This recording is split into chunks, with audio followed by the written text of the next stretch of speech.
Stringtown, PA. March 6th. It's snowing. It was like 64 degrees 2 days ago, and now it's 34. Evan here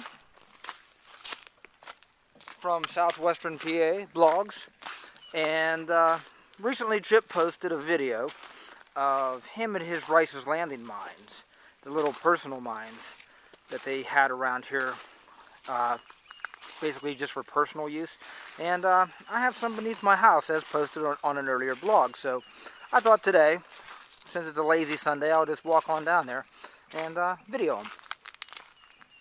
It's pretty out here. Okay, here's where I'm heading to. Right down there, I could zoom in on that. It's hard to see through the trees. And right over there, there's another one. Now, these are basically right beneath my house.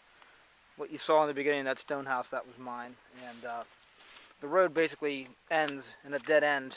There used to be another house at the end of the road, and the fire department burned it down years ago because the old guy died and it was infested with snakes. There's a lot of snakes back here in the summertime.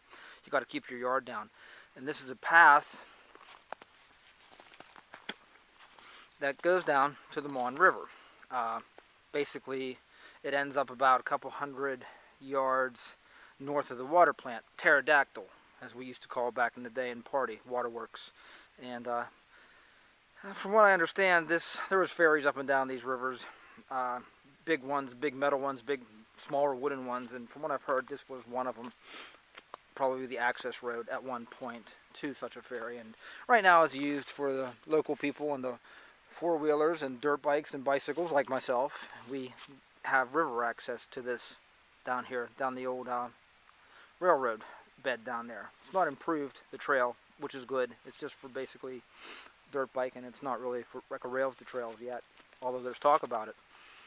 And right here, as you can see, this is probably where the stone, this is my own personal theory, that the stone from my house came from this.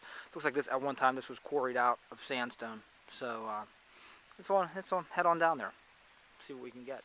Okay, down here, and this is the first one. I'll call this one number 1, and it's right underneath that road I just walked over. So this is directly underneath there, so this goes under the road. So I'm going to take a walk back here and take a look at it. It's snowy and very sloppy out here today. And you can hear running water. You can see coal still laying about outside of this. A lot of running water. Hey, I brought my flashlight today. That has changed. Now, I'm not going to go in here, of course, because that would be foolish. But as you can see the coal seam right there that was mined out. Flooded, of course. This light gets brighter. That didn't work. It's a pretty bright light, but you can see that big pool of water back here. And there's more right there. Pretty cool, huh? Coal. Bituminous coal. And even if I did want to go back there, I'd get very wet. So I'm going to go take a look at some of these other ones. Okay, down here closer now, you can see this is where I made mention that I think the stone from my house came from. The sandstone at one time. It's probably just carted up the hill because it's only a couple hundred yards up the hill. And anyway, you can see the seams still here. These aren't really caves, but the coal right here, you can see, is still there in a seam, and it's holding up this hill side. And it looks like this was mined at one time, chipped away by the old timers. And there's some more right here, just to be seen. And these overhangs are being held up by this seam of coal that's been picked away So when I first started coming down here years ago, this, I believe, was open. This was another one, and this is some of the dangers right here. Why we're not foolish enough to go into these things, because as you can see, I don't know if you need a light to see that or not, but it's collapsed. This one a couple years ago was open, and you can see into it. That helps a little bit, maybe, all the rock. And come over here. I'm just holding this up, and there's some more. It runs, it's rampant through here. And this right here was another one. You can see this collapsed as well. I'd say within a few years, this one fell. Just the erosion cycle and freezing, thawing. So, of course, we're going to state, just don't go anywhere near these things, inside them, unless you're really bold, because this could happen. And I think it'd be worse if you were trapped inside rather than crushed instantly and you couldn't get out. So let's go take a look around some more. Very pretty down here today. Okay, I'm at another one. I'll call this one number 3. The one that was collapsed was number 2. I always called it number 2. Good old number 2. It collapsed. Anyway, there's the seam right there. It's just all these rocks are precariously dangling. And just waiting to fall. It's kind of scary even.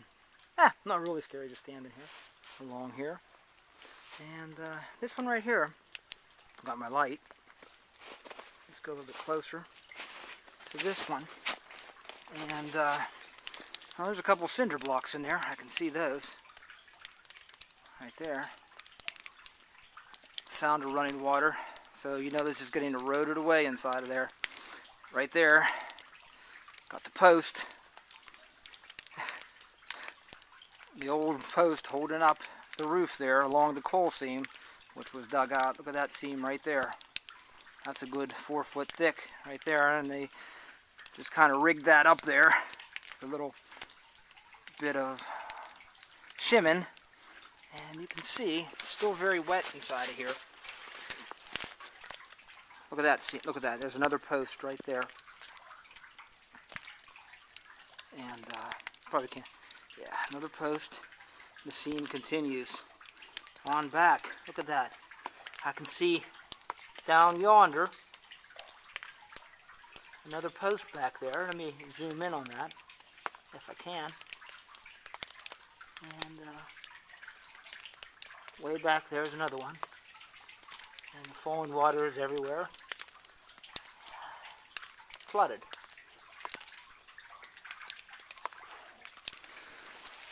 Now Chip made mention about his Underwood mine. He had heard that there's tracks back there still, and some mining equipment.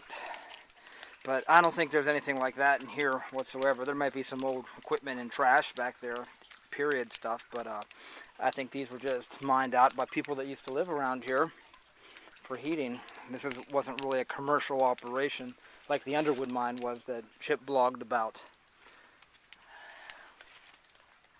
So, let's take one more look inside of there.